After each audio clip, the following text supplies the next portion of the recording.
We will start off Monday with an info session about what sexting actually is and answer any questions that might be there beforehand. On Tuesday, we deal with the consequences of sexting. How can sexting affect a person and other people, and what if the person feels bad after doing it? Wednesday is dedicated to how to do sexting safely. We cannot keep the children from doing it, but we can help them.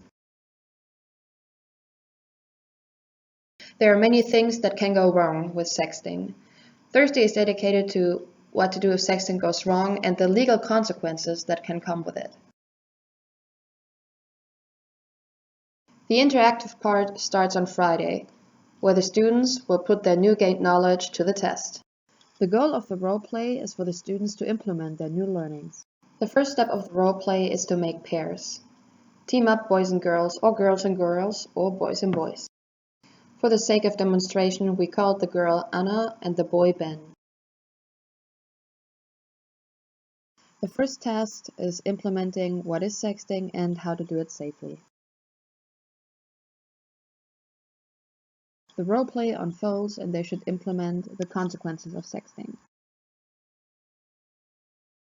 In step 3, the students are going to implement what to do if something goes wrong.